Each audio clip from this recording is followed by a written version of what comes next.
Now, you have a side project. Lord knows why, because you're busy enough being a new mum and working as lead architect for Lighthouse. But this was actually how I initially found you, because I found your side job or side business, My First Architecture Job, which is this incredible resource. It's all about helping new graduates understand how to actually make it into their first sort of, foray in the architectural industry, which I think, because university doesn't really, it's one of those things, it doesn't really prepare you for real world practice as well as it possibly should.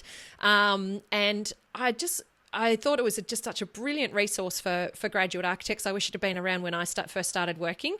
I know I was working 2 or 3 days a week and then full times in the holidays at an architectural practice for my last 3 years of my degree. And it's what saved me, because I would have gone spare otherwise, I think, not understanding how this practically applied to real practice.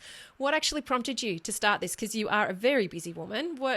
And what are your hopes for it? You're writing a book as well, I understand. So yeah. Thank you so much for your kind words. I've always been naturally drawn to teaching and mentoring. And it's a position I constantly find myself falling into, whether it's at the university or with young graduates or other people in our community. And I constantly get really frustrated at how old-fashioned and unsupportive our industry is when it comes to transitioning architecture students into graduates and then onto to be registered. It's an experience I wrote that could be likened to studying music theory for 5 years and then walking into an orchestra having never picked up an instrument. And those early weeks, months, or even years as a young architect can feel like a bit of a sickening, frustrating freefall. I remember that feeling well, and I just don't think it has to be like that. And I get really angry at professionals that treat this as some kind of rite of passage, trial by fire, is that what they call it? That's still an attitude that's out there, and I just think it's really disappointing. If we want to be better as an industry, we need to support our young architects. So that burning frustration really combined with my unavoidable entrepreneurial side. And I started writing a book about 101 things I wish I'd known before my first architecture job. So it's still in the works. It's getting there slowly. And I started My First Architecture Job as a community around that book, but quickly realised it could be so much more. So I plan to keep it going and slowly build it over the years to help students transition from university into practice and kickstart the first 5 years of their career. Yeah, it sounds brilliant, and I think it's as I said, a much needed resource. I love that you've done 101, because at least you know how far you're getting through your project, don't you? So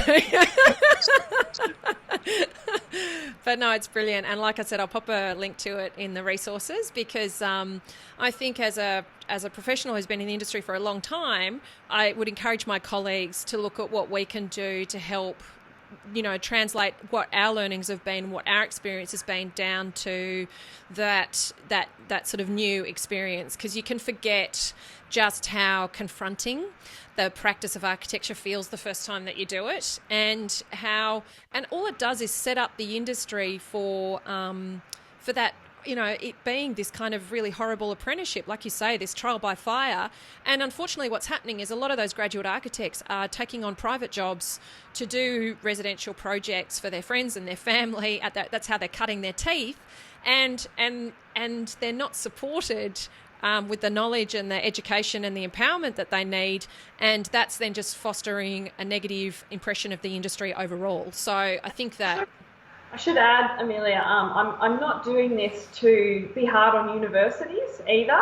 Some listeners who aren't familiar with architecture education might be saying, well, that you should learn all that stuff at university so you're ready. But no, it's actually necessary to have that balance of theory as well as on-the-job skills, and that's why, as I know you've mentioned before, we have to work in the industry for a few years before we can get registered.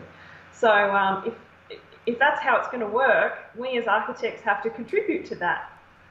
Yeah, definitely. And I think for people outside of the architectural industry, they don't understand how involved, it's a 5.5 year degree where it's teaching you about basically the theory, the design, the problem solving, the mindset it takes to be inside the architectural industry. So I have builders who say, holy cow, this graduate didn't even know what was in the National Construction Code when they first walked out of university. It's like, because there's not time to teach them the details of that because we're flat out learning all the other things we need to know. So I think when people think that design is just about drawing lines and rectangles and boxes on a page, then it can be difficult to understand why does it take 5.5 years to teach somebody how to do that. But it's very difficult to describe until you've been through it, and the fact that it is very time consuming to learn that process. And so there are certain things that just have to be learnt on the job. And I think if a graduate's not prepared for that, that can be a really rude shock when they first start their work. So, and they generally get stuck on a CAD machine, punching out drawings and put in a corner and not exposed to those things either if they don't have a good boss and they don't have a collaborative workplace and somebody takes them under their wing and those kinds of things. So yeah, I was always very fortunate that I had fantastic mentors, people who really cared about my development and I was really curious, and so that meant that I learnt those things very quickly. Not everybody has that opportunity, so I think what you're doing is awesome. So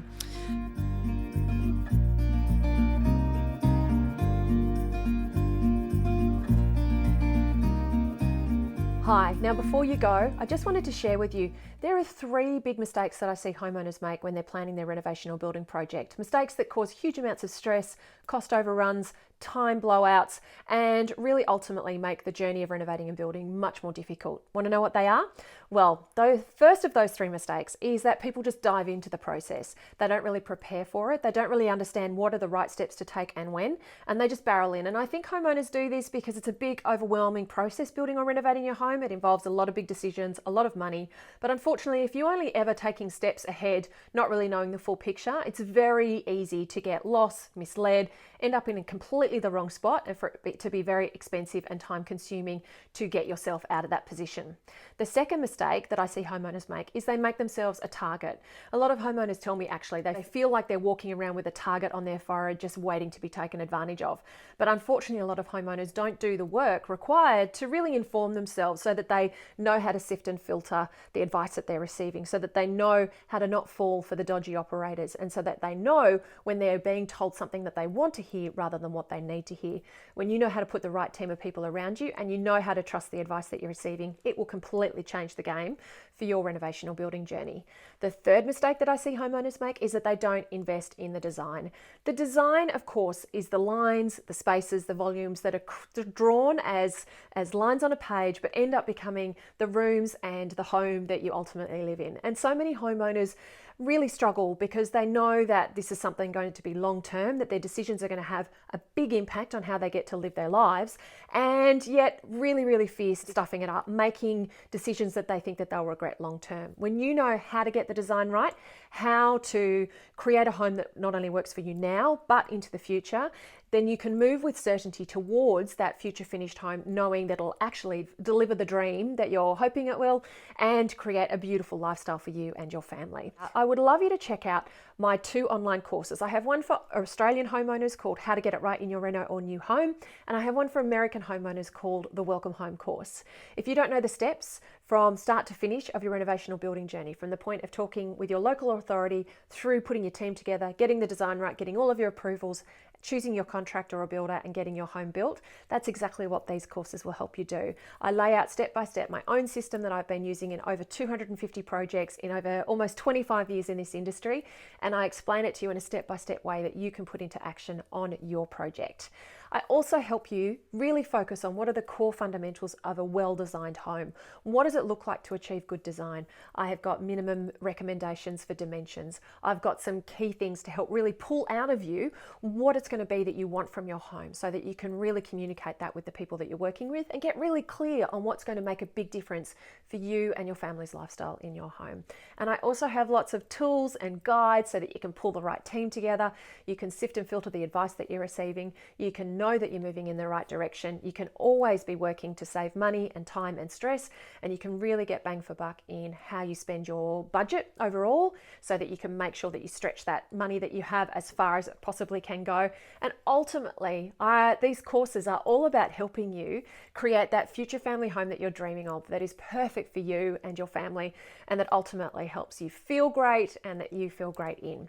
So again, for Australian homeowners, it's how to get it right in your reno or new home. And for American homeowners, I teamed up with Eric Reinholdt of 30 by 40 Design Workshop. He's an award-winning American architect based in Maine, and we created the Welcome Home course. The links are below for you to check out both of these courses. I would love to see you on the inside and really help you create that future family home that you're dreaming of and get it right whilst you save time, money and stress.